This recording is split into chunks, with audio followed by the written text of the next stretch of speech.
Thank you very much. Hello, Assalamu alaikum everyone. My name is Zeeshan Rahat Kureshi.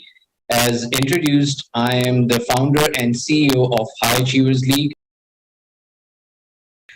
Okay, so let's start with the presentation today. So we'll be talking about GRE. So GRE is a test that you need to take if you want to get admission in master's or PhD level in the United States.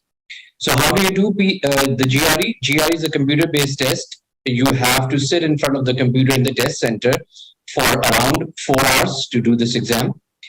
The fee in Pakistan for GRE is $205, and the scores are valid for 5 years. On the day of the test, you can send your score report to 4 institutions for free. So this means that when you actually go to the center to take the test, you should know codes of 4 universities or programs where you would like your GRE score to go. But after the test, if you want to send your score report to additional institutions, then for each additional institution, you need to pay $27 for sending the score to each additional institution. And where do you need to send this payment? So please note down a web address that will come in handy to you. It's www.ets.org/GRE. www.ets.org/GRE. So this is the web address of the organization known as Educational Testing Service, or ETS. This is the American organization that manages the GRE exam all over the world.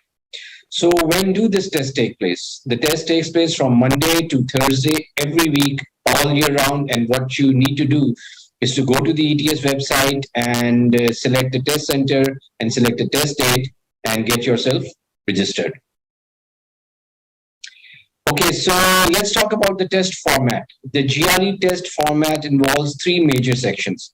The first section is analytical writing, which is also known as the essay writing section. Here you're going to see 2 separately timed writing tasks. One of the tasks is to write an essay, which is known as analysis of an issue. For this essay, you will have 30 minutes to type this essay. And the other essay is called analysis of an argument. Again, for this essay, you are going to have 30 minutes to type this essay as well.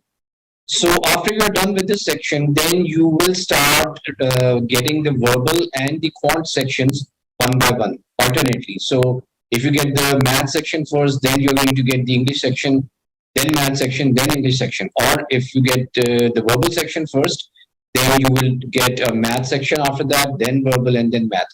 So we call the English section the verbal reasoning section, and the math section is called quantitative reasoning section. So you will be getting 4 total sections, 2 of verbal reasoning and 2 of quantitative reasoning. So for each verbal reasoning section, you will have approximately 20 questions per section, and the time would be 30 minutes per section.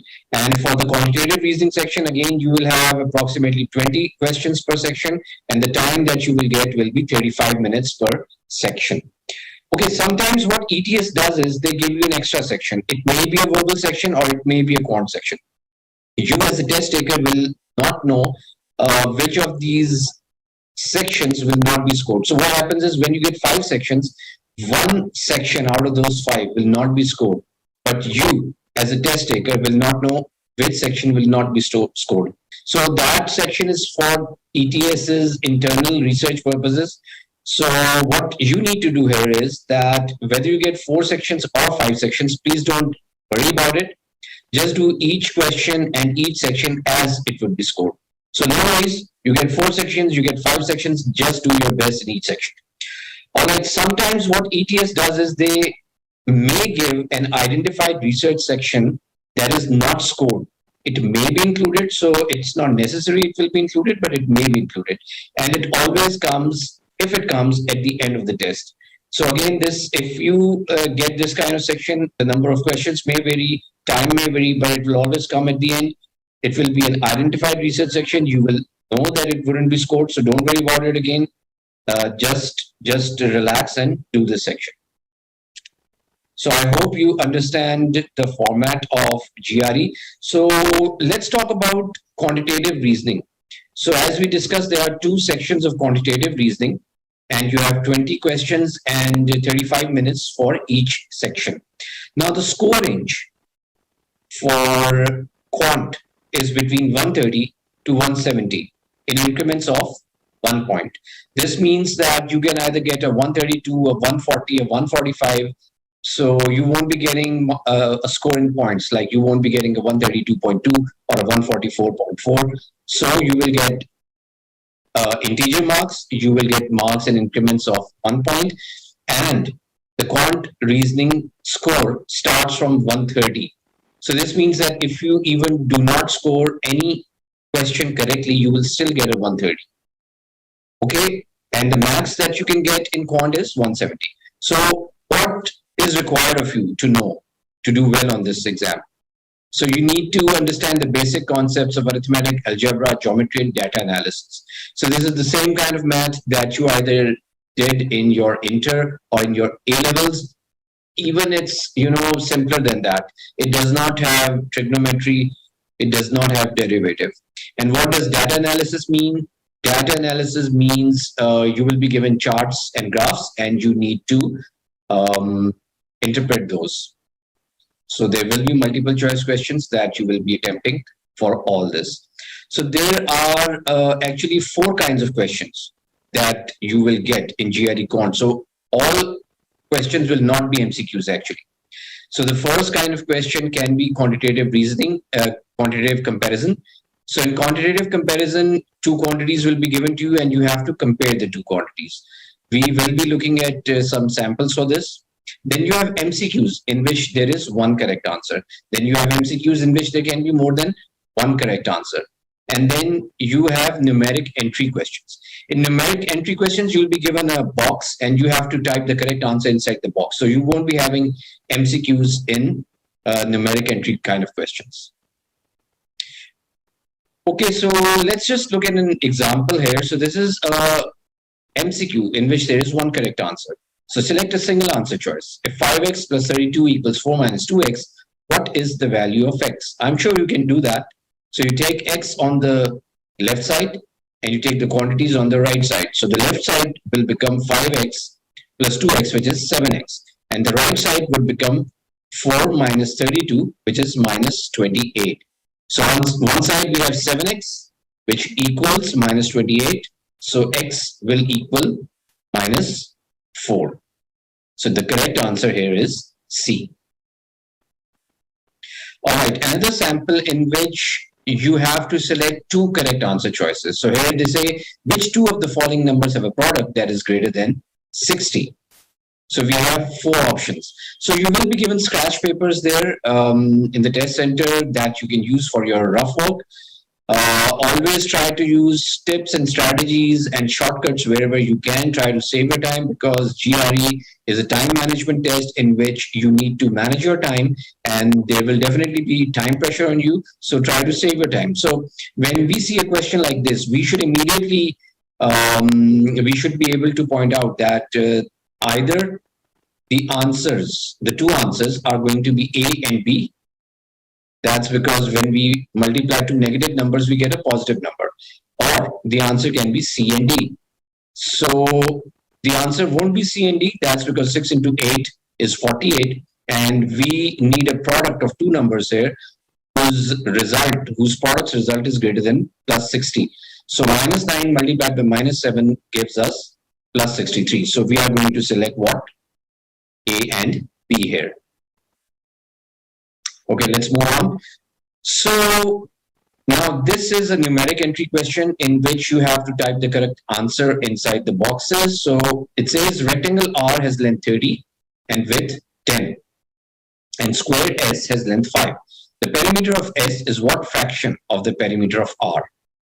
Now, when it says the perimeter of S is what fraction of the perimeter of R, this means that we are going to keep the perimeter of S in the numerator and the perimeter of R in the denominator. So what is perimeter? Perimeter is the sum of all the boundaries of a figure. We know that all sides of a square are equal. So if one side of a square is 5, then what will be its perimeter? 5 multiplied by 4, which should give us what? 20. So we can type 20 in the numerator box. Then let's look at the rectangle.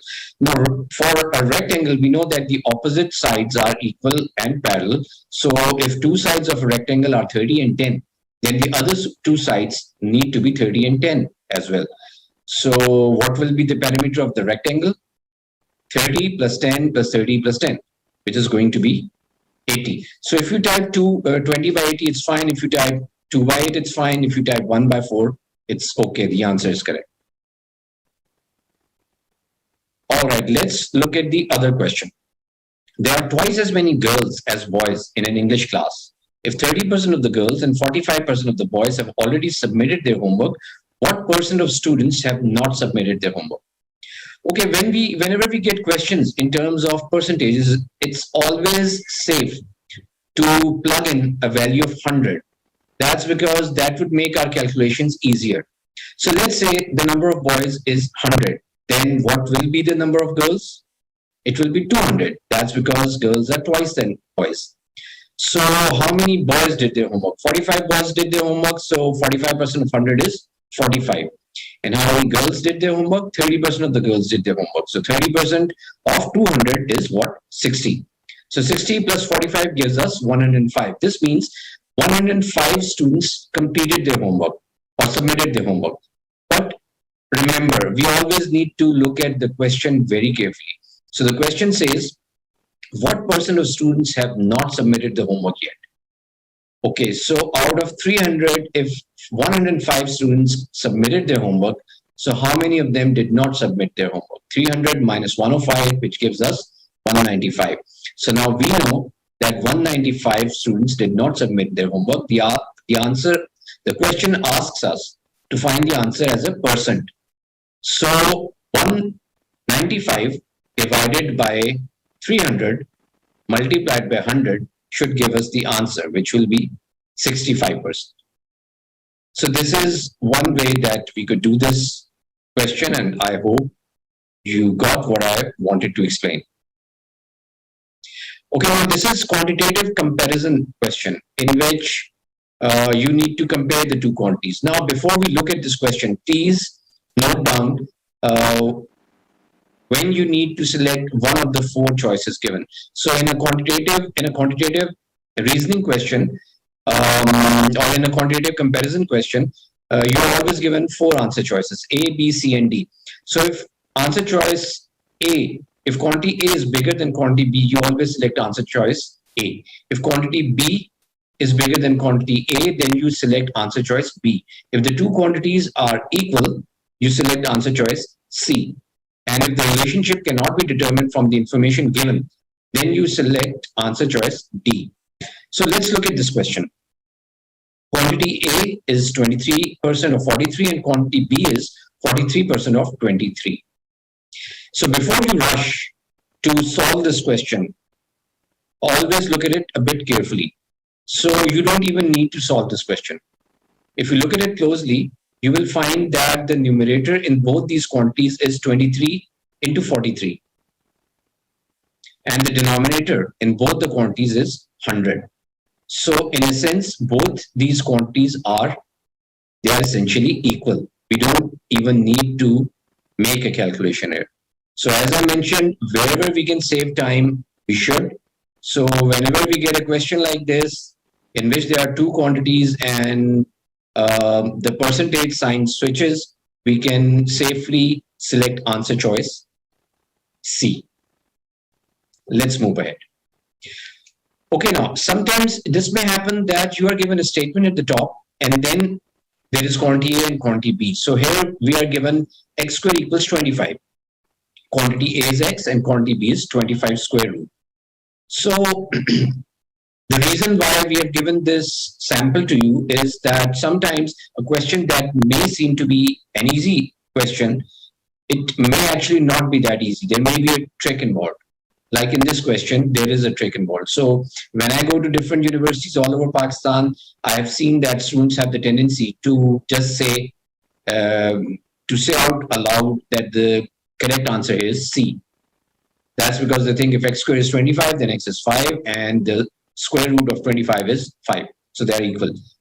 So if we look at it carefully, if x squared equals 25, then x should equal plus minus 5, not just plus 5. And the trick in quantity B is that there's a mathematical rule. Whenever you see a quantity under the radical sign, always take the positive. So the answer for quantity B, 25 square root, will be plus 5. And for quantity A, we have already determined it's plus minus 5. So can we compare plus minus 5 with plus 5?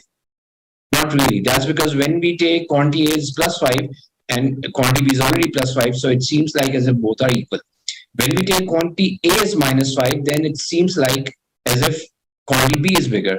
So since we are not getting a definite answer, we are going to select answer choice D. The relationship cannot be determined. All right, so this is a sample from data analysis. I told you that you will get some questions where you'll be given questions from, you'll be given graphs and tables and charts. So these questions will be in minority, but you will get those questions. So let's look at this. According to the graph, which of the following could be the number of refurbished yachts sold in 1996? Now let's look at the legend and the title that we have.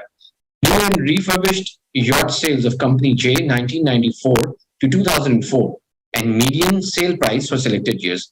So the first chart, the chart at the top, this one tells us the sales of the company J, and this bottom chart tells us the median sale price. But what do we need to look at? We need to look at the sales. Okay, so we are going to look at the top chart. And which curve are we going to look at? The top curve with circles or the bottom curve in this chart with squares? So it says which of the following could be the number of refurbished yachts sold in 96. So if we look at the legend, then squares, the curve with the squares is the one that we are going to look at. And which is the year? It's 1996. So if we follow 1996 and we look at it through the y-axis, it's a bit less than 6, but the y-axis says these numbers are in thousands. So our answer should be a little less than 6,000. So do we look, do we find an answer choice here that is a little less than 6,000? Of course, it's answer choice B. So we will select answer choice B, 5,900 for this kind of question. Okay. Okay, great. So let's move on to this final example again. Now this is from geometry and quantity comparison. So let's look at the question. In square ABCE, excuse me, AB is 4 and quantity A is 24, quantity B is the perimeter of the polygon A, B, C, D, E. So we discussed it earlier that perimeter is the sum of the outer boundaries. So we need to find out the perimeter of this polygon. What is given to us in square ABCE? AB is 4. So we know that all sides of a square are equal. So if AB is 4, BC will be 4, AE will be 4, and CE will also be 4. But CE also happens to be a side of an equilateral triangle. So this means CE is 4, ED is 4, CD is 4. So now do we have all sides to find the perimeter?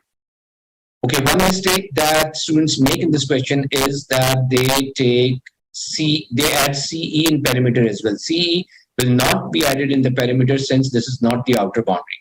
So we have 1, 2, 3, 4, and 5. 5 sides, 5 multiplied by 4 because each side is 4. So this gives us an answer of 20. So quantity A is 24, quantity B is 20. Which is bigger? Quantity A. So our answer is going to be A, since quantity A is bigger. Okay. All right. So let's move on to the verbal section. Okay, like the quant section, the verbal section also has scoring between 130 to 170 in increments of 1 point. So this is why the maximum that you can get in GRE is 170 plus 170, which is 340. And the minimum that you can get is 130 plus 130, which is 260. Okay, the analytical writing section in which you have to type 2 essays. So the composite score of the 2 essays you get is 0, between 0 to 6. 0 being the worst and 6 being the best. And you get this score in increments of 0.5. So this means you can get a 1 or a 2 or a 2.5, a 3 or a 3.5. So your analytical writing score is separate from your total GRE score and from your verbal and quant score.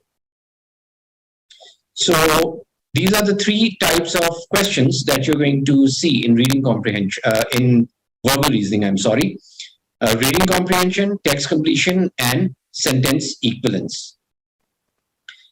In text completion, you will have either 1 blank or 2 blanks or 3 blanks. There is no partial credit. This means that if you have 2 blanks, you have to give the correct answer for the 2 blanks. If you have 3 blanks, you need to give the correct answer for all 3 blanks. If you give the correct answer, let's say of 2 blanks, and your answer for 1 blank is wrong, then you will not get any credit for that. Let's look at a question here. Just as different people can have very different personalities, so too can pets. Even those of the same species and breed possess varied dash. So a technique that we generally tell students is to not to look at the answers. So when you get a question like this, please, in your own words, think about a word that you think should go in there. So in a sense, what this sentence is saying is that just as people have different personalities, even pets of the same species or breed can also have different personalities. So we are looking for a word that is closer to personalities here. So these are the options that we have: initiations, implementations, aptitudes, rationalizations, and temperaments. So always use the process of elimination. We also call it POE. Process of elimination is when you eliminate the wrong answer choices to arrive at the correct answer choice. This gives you a better chance to pick up the correct answer, since your probability to select the correct answer goes up when you eliminate wrong answer choices. So let's look at them one by one. Initiation. Can the answer be initiation? No, you can eliminate that. That's because we decided that we are going to have a word here which resembles personalities. Can we have implementation? No, because implementation means to start something. Aptitude? Maybe. Let's keep it there. Rationalizations. So rationalization means to talk sense, to have a logical thought process or conversation. So we can eliminate D as well. And temperaments means, again, personalities. So temperaments and aptitudes. If we have to select one of those, which one do you think is closer to personalities? If you said temperaments, that is absolutely correct. That's because temperaments is closer to the word personalities. Aptitudes is more related to skillfulness, and because in the blank we had to choose a word which is closer to personalities, so temperaments is a better answer. So answer choice E is correct. Okay, so when you're doing text completion or sentence equivalence, there are 3 things that you should keep an eye on. The first thing is clue. What is a clue? Clue is a word or group of words that point to the best answer choice. For instance, we have an example here that says, now known as Administrative Professionals Day, Secretary's Day was created in 1952 by Harry F. Klemfus, a public relations professional. Dash the value and significance of administrative assistants in order to attract more women to the profession. All right, so what are the clues here? So Harry F. Klemfus is the person who started this day, the Administrative Professionals Day. When do you start a day? So days like Mother's Day and Father's Day, you start these days when you think highly of something, of a profession or of a relationship. So this is a clue that Harry F. Klemfus think highly of this profession. And Harry F. Klemfus was himself from this field, from the public relations field. And in the end, it says he wanted to attract more women to the profession. So this means the kind of a word that should come here may be who understood the value or who acknowledged the value and significance of administrative assistance. So the first thing that you need to keep an eye on is the clue. All right, here are the answer choices. And for your convenience, I've given answers to the choices as well. So if we look at the blank, which answer choice do you think should go here?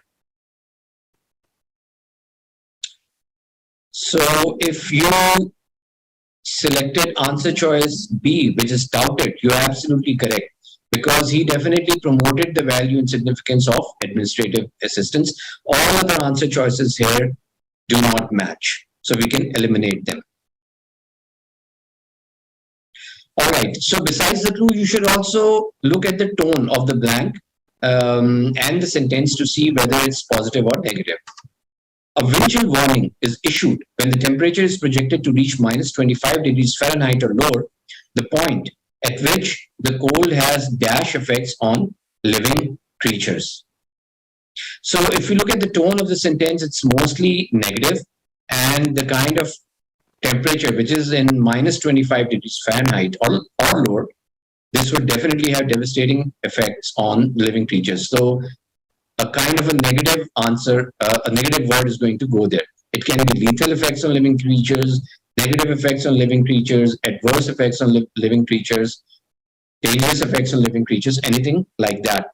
So we talked about the clue, we talked about the tone, and the last thing is trigger words. So when you're doing text completion and sentence sequence, please also keep an eye on the trigger words. What are trigger words? These words indicate whether the blank should follow the clue or should go in the opposite direction. Let's look at an example. While it is generally assumed that drinking alcohol is detrimental to one's health, many studies have shown the dash effects of having a glass or two of wine daily. Okay, so in the first sentence, the direction is towards the fact that drinking is detrimental to one's health, but this trigger word, while, shows that the second part of the sentence will not follow the first part. So in the second part, it says many studies have shown the dash effects of having a glass or two of wine daily. So this means studies have shown positive effects of having a glass of, okay. So this was the trigger word. This was very important for us to concentrate on this so that we know that the second part of the sentence will be changing here. So what are the three things that I talked about? It's the clue, the tone, and the trigger words. Okay, so for sentences that have 2 or 3 blanks, you need to complete the blanks one by one. So you can, for instance, you can fill up blank number 2 before blank number 1. It's a good choice to pick the easier ones first, those that you know are correct. We talked about third point, find the clue, look for trigger words, and come up with a word that you can, in your own words, that you can put in the blank, and use process of elimination. Look if the blanks complement each other or go in the opposite directions. Okay, so before I start sentence equivalence, let me tell you that sentence equivalence is very similar to text completion, but there are some differences. The first thing is that in sentence equivalence, you will always get one blank. For each blank, there will be 6 answer choices, and you have to select 2 answer choices now, in such a way that when you put in any of those 2 answer choices in the blank, the meaning of the sentence should not change. They may or may not be exact synonyms, the 2 words that you select, but the meaning of the sentence should not change. So now we have this example, and we are going to select a word that, we are going to select 2 words, in fact, here, that do not alter the meaning of the sentence. The cohesion of Alexander the Great's vast empire was dash. At his death, Alexander's lands were divided among his generals. Okay, so in this example, what was the cohesion like?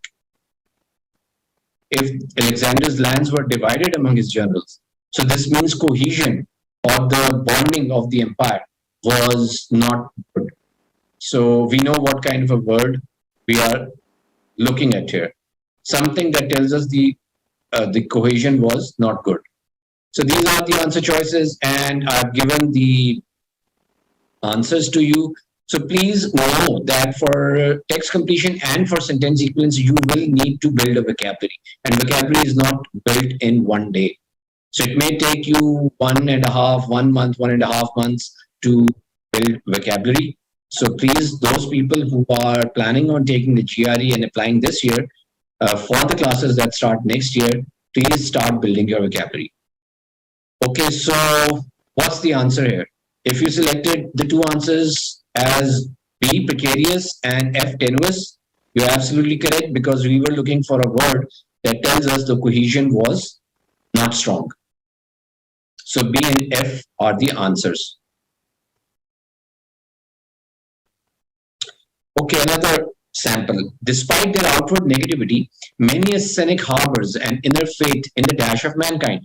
So the trigger word here is despite. So despite the outward negativity that the critiques had on humankind, they still had an inner faith in the dash of mankind. So this means that the trigger word despite tells us that although from the outward appearance, the critiques of humankind, they are negative, but from inside, they have something positive for mankind. So we are looking for a positive word here. So these are the words, and here are the meanings for them. So as I mentioned, we are looking for a positive word. If you select benevolence, which is disposition to do good, and probity, which is goodness and honesty, you are correct. These two are the answer choices. All other words can be eliminated. They don't make sense here. All right. So let's do some reading comprehension. In reading comprehension, there are passages that you will receive. Some passages will be small in size, some will be medium in size, and some will be really big ones. So in smaller passages, you may have one or two paragraphs. In medium sized, you may have 3 or 4, and in large passages, you may have 4 or 5 paragraphs. The topics can come from anywhere. It can be from astronomy, it can be from economics, it can be from business. Doesn't matter. You don't need to have prior knowledge of the topic given to you. You have to answer the questions according to what is stated or implied in the passage. Question types. There are 3 kinds of questions. MCQs, so multiple choice questions, in which there is one correct answer. Then MCQs, in which there can be more than one correct answer, and select in passage questions. Now, in select in passage questions, you won't be given multiple answer choices, but you have to go back in the passage and click on a sentence that you think is the correct answer. That sentence gets highlighted, and that becomes your answer.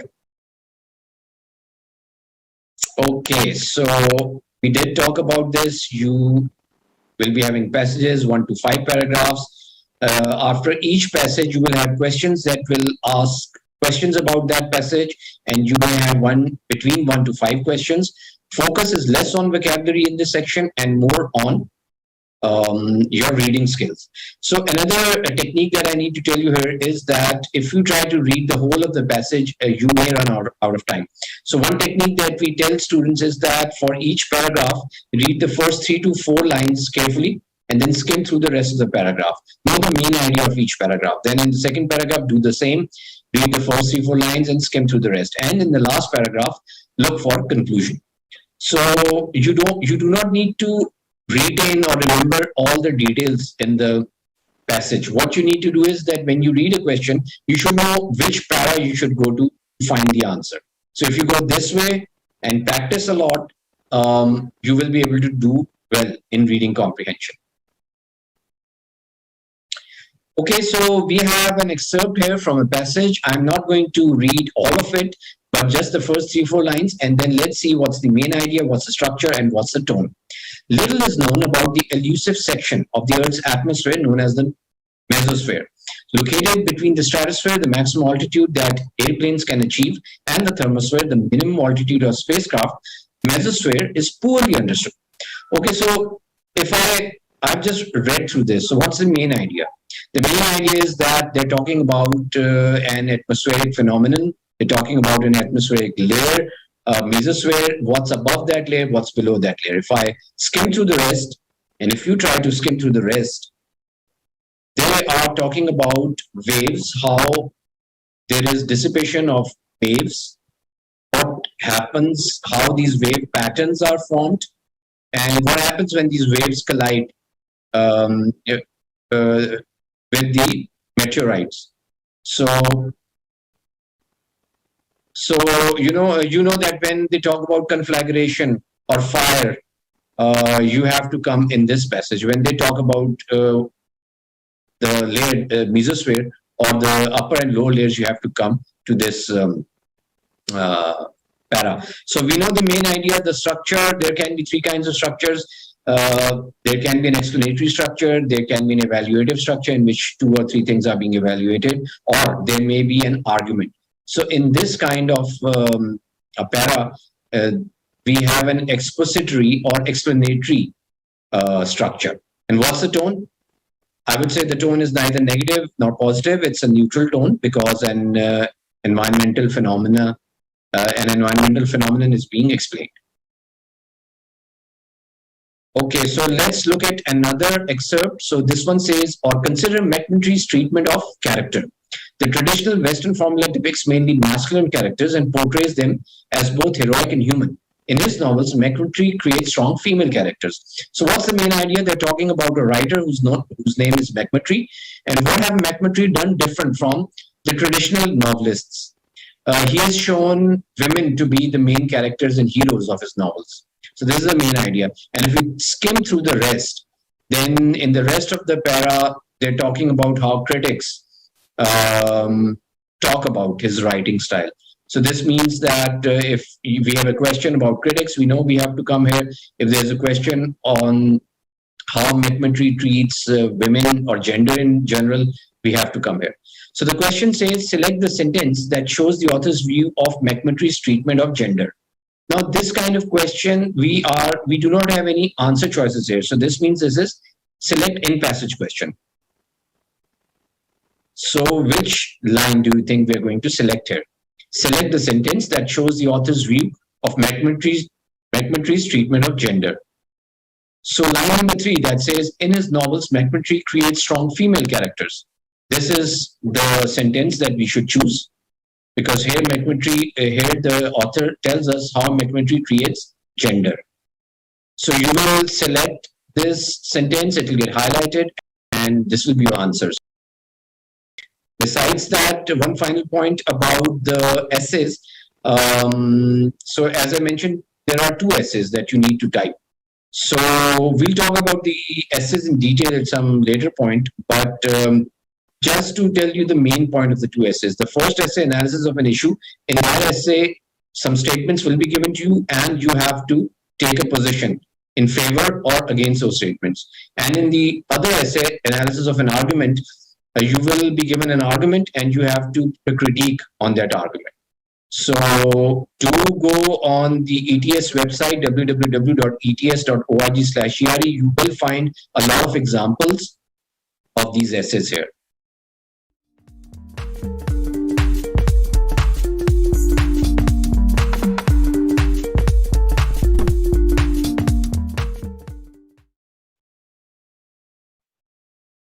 Okay, so I wanted to talk about Fulbright Scholarship briefly. So let's start with it.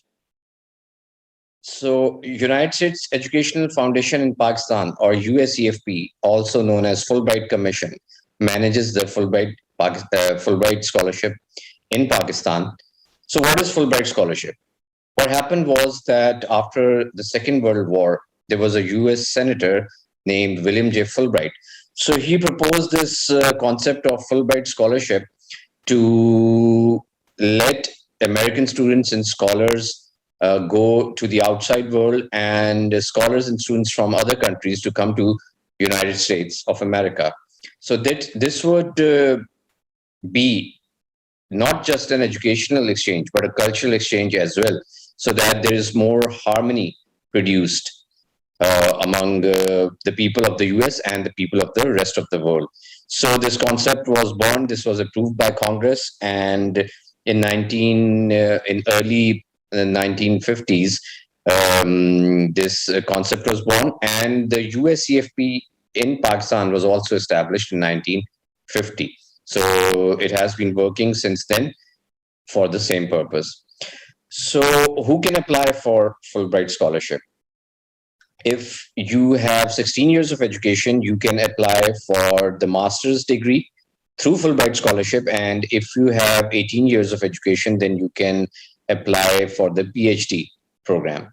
So one difference when you're applying for Fulbright scholarship as opposed to when you apply directly is that you do not need to apply separately for different universities. You just apply for the Fulbright scholarship, and then it's their responsibility to place you through their partners in a US university if you get selected for the program.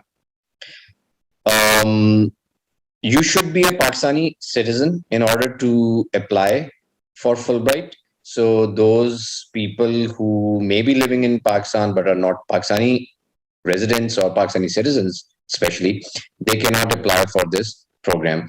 Then employees of the US State Department or USAID or USEFP, they are not eligible. And also their close relatives, they're not eligible to apply for the program. So when you should apply for Fulbright scholarship? The program is announced in February generally, and the deadline is in May. So after February, you can go to the website. I'll talk about that briefly soon. So you can go there, you can download the application and apply. So the deadline, as I said, is in May. Then interviews take place in September. By October, November, they let you know if you got selected. Then you are placed in a university, and after that, you apply for the visa. So those students who are applying this year, for instance, who will be applying next year when this is announced, that is in 2022, they will actually be joining the classes that will start in September 2023. Okay, so what advantages do you have if you get selected for Fulbright scholarship?